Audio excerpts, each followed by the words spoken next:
So today we're going to take a look at my recent trip to Blackwater Falls State Park near Davis, West Virginia. So last week I headed to Blackwater Falls State Park with a friend in West Virginia. My primary purpose of this trip was to sort of scout it out for fall colors. It's been, a little over a decade since I've been in that area, and even then I didn't hit all the main spots that we hit on this most recent trip. So we were there to sort of scout it out for fall colors. It should be pretty amazing. Lots of waterfalls, overlooks, just a really amazing place to visit. And my secondary purpose was to sort of scout it out for a future workshop, a future landscape photography workshop. I currently run workshops locally, but I'm looking to expand a little bit more outside my local into my regional area. So it seemed like a very good place to visit. It has waterfalls, it has overlook vistas, it has valleys, it has tumbling creeks. So there's just lots of photographic opportunities that, in my opinion, help, depending on, if the weather's weird, there's probably still going to be some spot you can go and photograph. So I was just really intrigued by it, wanted to go out. So we spent 4 days out there scouting things out, figuring out how to get to certain places, what waterfalls were cool, what wasn't, what was the access like, everything like that. Well, I had grand plans for a cinematic Peter McKinnon style vlog of that trip.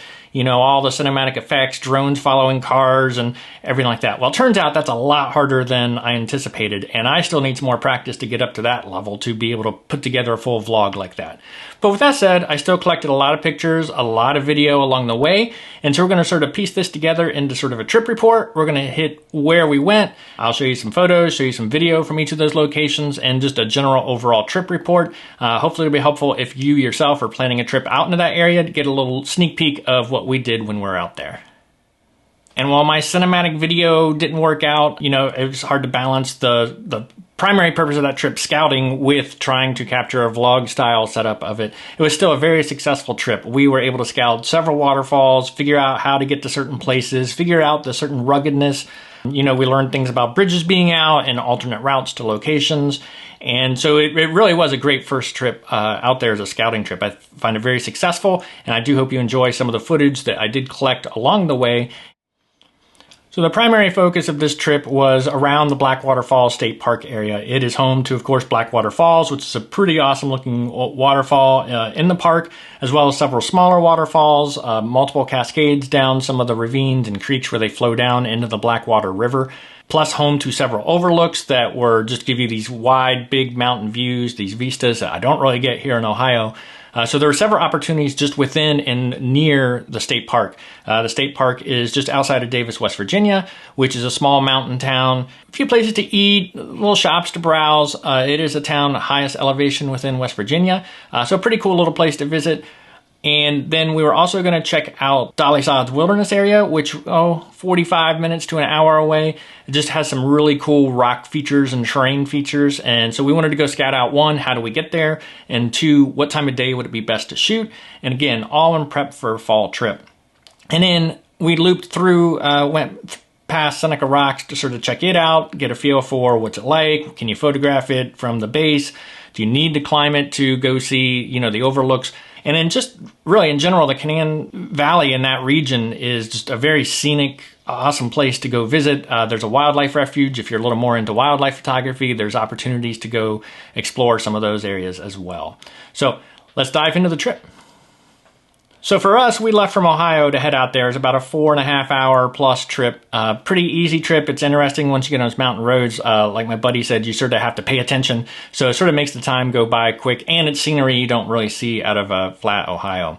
So we headed out. We ended up staying in an Airbnb, which was, pretty cool, nice little quaint little cabin. The area is also a ski area, so we were just, it seems like we were in the off season between kids going back to school, so family vacations ending, no snow on the ground yet, fall color's not there yet. So really we had a lot of these places pretty much to ourselves, or at least a minimal crowd. So once we got settled in, we headed over to Blackwater Falls State Park late that afternoon, early evening, and we checked out the falls. Now, Blackwater Falls itself, the primary way to view it is from various observation decks. They've got observation decks on both sides of the river. The more prominent, the more advertised one, you can sort of like walk down the trail, down this set of steps, and there's multiple observation decks on different levels. And really, they're placed pretty well. We did get some photos from those areas, and the observation decks worked well.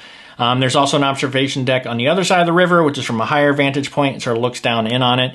My big thing was these are the photos you see of Blackwater Falls all the time. And while we walked away with some great photos, I mean, when you go scroll Instagram for Blackwater Falls, these are the shots that everybody has. So I was intrigued on that very first initial day is how do I get down into the canyon to view the falls? And that was going to be a research point for later on that evening. From there was another waterfalls called Elakala Falls.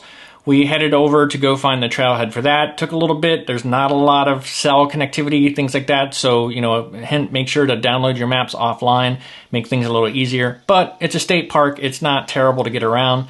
So we wandered over. We found Elakala Falls, and we hiked down to it. And Elakala Falls is in what's called Shay's Run, and there's actually 4 waterfalls in that area. And the trail that takes you back in there, you really only sort of see it from the top. And at first I'm like, well, this isn't going to be very cool. There's not really a great photo. But we pushed on a little bit, and there's ways down. They're very obvious, somewhat rugged, but they're short, and you get down to the base of the falls. So we scoped out Elakala Falls at the first. Very cool set of falls. Tons of photographic opportunities with that, and looking forward to shooting that again in the future. And then if you push on down the ravine, you can get to the next set of falls relatively easy as well. It's a nice little cascade. Very cool. We ended up staying there. We had been debating, do we go catch a sunset or do we photograph these falls? Looked like the sky wasn't going to be super interesting, so we decided to stay around the falls a little longer.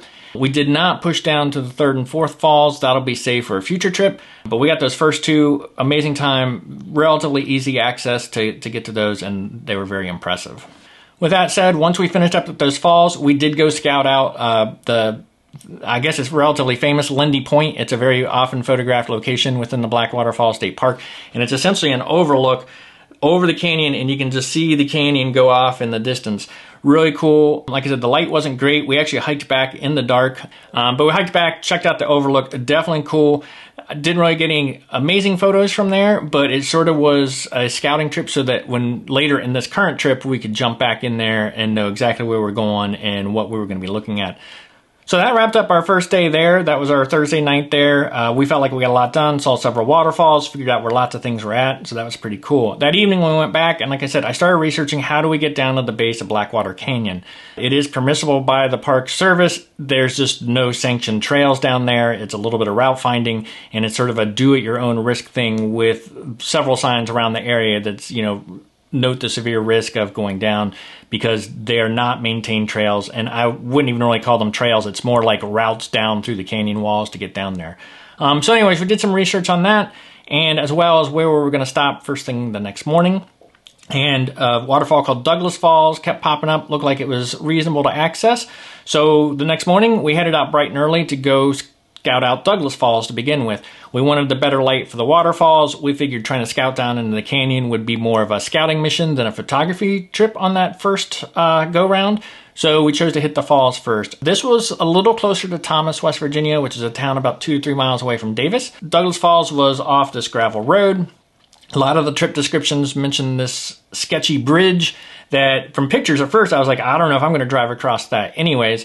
But once we got there, we saw a vehicle on the other side of it, which probably looked like it weighed as much or more than what we were in, coupled with I got out, scouted it out, and it was a steel bridge frame. It just had wood slats on it, but they all seemed to be in reasonable shape. So we drove across that, got parked, and then started scouting out the falls. The first one we checked was Douglas Falls. It was just a short hike down the way, a little bit of a scramble to get down to it, but nothing too bad. Lots of slippery rocks, but really an amazing falls. It was running strong when we were there, and a cool little area, and it was well worth checking out, and it's definitely one I'll check out in the future. Turns out there's probably another falls further down the way from us that we did not check out named Kennedy Falls. That'll be on a future trip to take a look at that. But on the way back out, there's another little cool Cascades that we stopped and took some pictures at. And then a little further up, there's a falls called Albert Falls, which we did take a look at, but at that time the light was hitting into the trees weird, and it just wasn't going to be great for pictures, other than we took a couple off the iPhone, just the snapshots. But that would be cool. So I could definitely see that being a nice early morning trip. Get out there, do Albert Falls, Douglas Falls, Kennedy Falls, and get 3 waterfalls in the morning. Nice little peaceful area. From there, we decided to head over to go scout out the access down into Blackwater Canyon. We found online in a Instagram comment, like I said, when I was stalking Instagram, I really only found 2 or 3 pictures of Blackwater Falls from down in the canyon, which really made me want to go see it even more. That way pictures could be a little different. By the time we headed, it was getting to be late morning, early afternoon, so the light wasn't great. So I really wasn't planning on taking any full-on pictures other than with my iPhone. I was mainly interested in how do we get down there. So we started the hike down. It was a scramble. It really wasn't a long hike. It was probably only a quarter mile, touch over a quarter mile.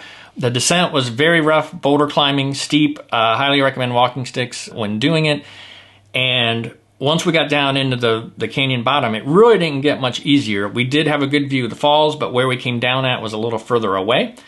And I wanted to get a little closer. I really had this spot in mind I wanted to get to. So since I wasn't going to be using my camera anyways, I sort of left my camera bag behind a little bit and sort of scouted up further and tried to push forward. And it was a lot of boulder hopping to get up that direction. Really had to stop, navigate the route, what's the right path to go. I finally reached a spot where the pictures would have been reasonable, but I really wanted to get sort of closer. And I paused, I don't know, 5 minutes or so at this one spot trying to figure out which route to go. And I was really struggling with it. The creek bottom was moving, the creek was moving a little fast, coupled with looked like very slippery rocks underneath. So wading didn't seem like a great option to me. I finally was like, well, not really sure. Guess we'll figure out next time. And so I started working my way back the way I came. And it turned out when I looked at something from a different angle, looks like there's probably going to be a way through. So for a future trip, I will look at that route and consider going that way. One of the things I will certainly do different is I don't like to leave my camera gear in a car, especially at a trailhead. So we ended up carrying all of our camera gear down to the bottom of this canyon. And I was loaded up. I had 2 camera bodies, 3 lenses, one of which was a 100-400. I had lots of videoing equipment with me. In the future, when I do this, I will scale that way down, and I will definitely be exploring that area when I go back in the future. So after we scouted that out, we got a late lunch at the local lodge. They had a little restaurant inside, good food, nice and convenient, wonderful views. Could be a place to consider staying in the future, we'll see. From there, headed back to our Airbnb, rested up a bit, and in that evening we were planning on heading out to Dolly Sods area, Bear Rocks Preserve, because that's where it seems like a lot of photographers go. It looks like it has amazing fall colors with these berry bushes that are out there, coupled with just the mountains starting to turn color, you know, in the fall. Should be pretty amazing. So we headed out to do that, and we went with what Waze was telling us to go, and we turned onto the road and it said there was a bridge out ahead. But it was like, well, Waze said go this way. And so we decided to push forward. Maybe it was wrong. Maybe there'd be a detour sign that would help get us by later. So we pushed on some of the scariest roads I've ever driven, I think, super 1-lane road. I really wasn't sure what we would do if we met oncoming traffic because there just really wasn't any place to go. So a little bit nerve-wracking from that. And I consider myself a fairly confident driver, but that was a little nerve-wracking. Anyways, we get to the spot where the bridge is out and there's no way around it. So at that point, we got back to some cell service, tried to find a different way. The map wasn't really right, or at least we didn't find what it was talking about. So we decided to scratch that, and we decided to go, we would scout out the route that night from the Airbnb via Google Maps and figure out a better way there. But we still had some time. It's getting close to sunset, so we decided to head back to Lindy Point. We were able to hike in on the trail during the day, which was awesome. Took flashlights so we'd be able to hike out at night, no problem. And we got really lucky. A small thunderstorm rolled through, got some rain, but the clouds sank. So we get up there, walk out to the half-mile hike to the observation deck and the rocks and the overlook. And there were clouds in the valley, and they were continuing to move in. The clouds were not so thick in the sky that you couldn't see the sun at all. So it was really an amazing night. Super glad we went. We got several cool photos from there, I think. And it was a really great time hanging out at that observation deck.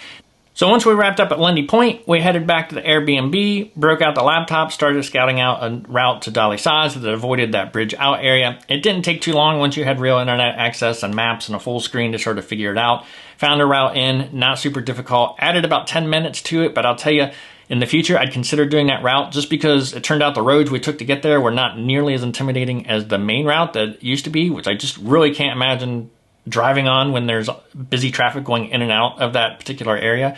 So this may be my preferred route, but we worked our way there, went up a gravel, dirt, rocky forest road to get up there. It's more crowded than I would have thought. It was, let's see, Saturday morning when we got up there, and there was already several cars in the parking lot. I think most of them were backpacking and hiking in the main part of the wilderness area because the overlooks area, the Bear Rock Preserves where we wanted to go, wasn't that crowded. There'd be people here and there, but certainly not what I'd call crowded by any means. We played around there. We weren't there for the best light, got there just a touch late, but there was a little bit of fog in the air, so hopefully that made for some interesting photos. Coupled with, really, if you just sort of looked around and like pretended there wasn't an overlook. Some of the rock formations were really cool. There was all sorts of little details and things like that to play around. It took a little bit of route finding to get to different spots of that area, but we played around, looked around. That will definitely be worth visiting in the future during the fall colors. So from Dolly Sods, once we wrapped up there, because the bridge was out, we sort of came back down the way we came, hung a right instead of a left, and what that was going to do is loop us past Seneca Rocks, which is this huge cliff crag-like feature down there, which is just really impressive. For me, it held a special place because I used to rock climb many years ago, and Seneca Rocks was like a premium destination for East Coast climbers. And I never actually reached there back when I was climbing. So I was sort of really curious to see what it looked like. There's a famous climbing school there, Seneca Rocks Climbing School. The military used to practice rock climbing maneuvers there back in like the World War II era. So just a really cool area with lots of history and very scenic. Now we were there midday, so the light was a little weird. My primary thing was to sort of see, are there good views in the parking lot so that if we're cruising through and you've got interesting sky conditions that it's worth checking out. And there are, and we were able to hang out in the parking lot, get some photos, did everything from like a 24 to 70 to a 100 to 400. With the 100 to 400, you could go out to 400 millimeters and zoom in and find rock climbers on the rock, which was pretty cool, doing their multi-pitch climbing. So really cool there. For this particular trip, I was mainly just curious, what's the view like from the base? Because I could really see there being some cool photos of the rock face and then the clouds and everything like that on the right conditions. So we headed back to the Airbnb and we rested up there, got some food.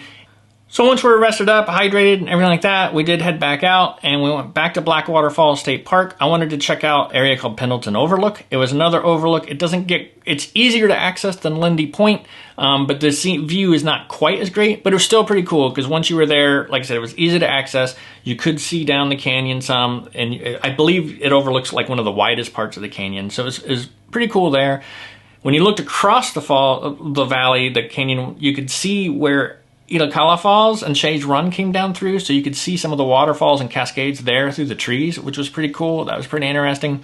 And we just poked around there. There's a observation deck there, as well as some rocky outcroppings a little further past off to the right that we checked out, and also found a little trail that I believe would have taken us down into Pendleton Creek, where there are some more waterfalls. We did not push down that trail on this particular day, but again, a lot of these scouting trips is, even if we don't go all the way, it's finding out where would we go. So that way, when I'm doing more research, if it says, hey, catch the trail at Pendleton Overlook to go somewhere, I know exactly where that's at. Now, I'm not sure where that trail goes, but like I said, it helps just give me that context of the area. So when I am doing research between trips, it all clicks and makes more sense as opposed to just only seeing it on maps and pictures. So from there, we left just a little bit of things in Davis, West Virginia, just to get a feel for the town. Like I said, I would like to lead some workshops out there. And, you know, as a workshop leader, there's more than just the photography piece. There's the camera settings, there's going to cool places.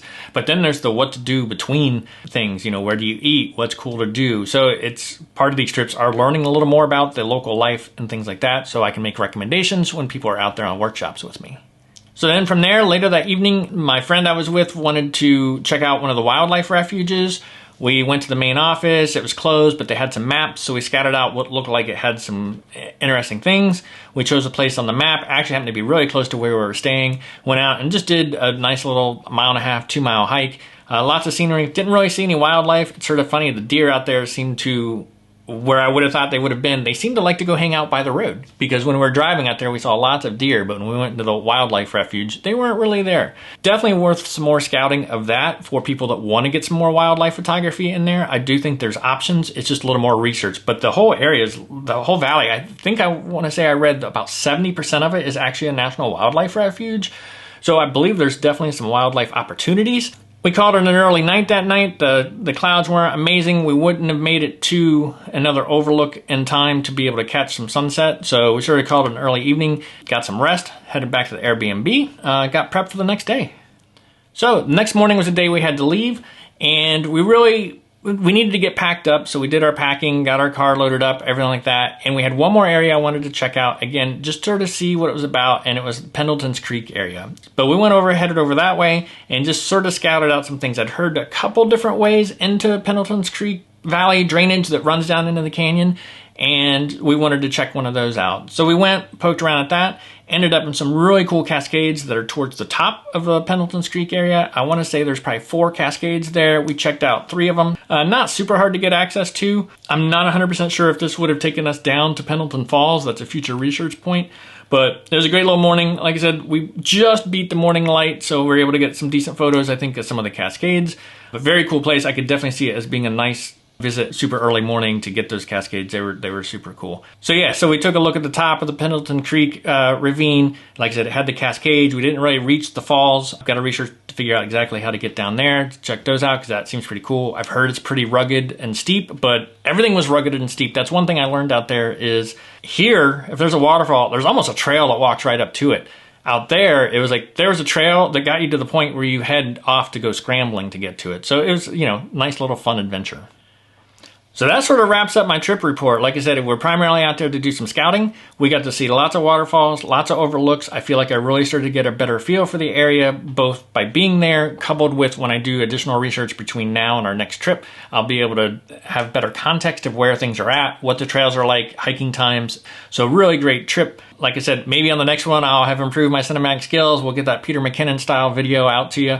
But I didn't want to spend all that time out there and then not sort of report back some of the stuff we saw. So hopefully you enjoyed this trip report, learned a little bit. If you got questions about the area, be sure to hit me up. I'd be happy to answer them. Or maybe you know something about the area I don't know. Leave something in the comments and, you know, maybe I can learn some tips and tricks from some of the locals or people that have visited the area a little more. So if you enjoyed this video, be sure to hit the like button. And if you want to see future landscape photography content from me, including tips, tricks, mini gear reviews, behind the scenes, be sure to hit that subscribe button. And thank you for watching.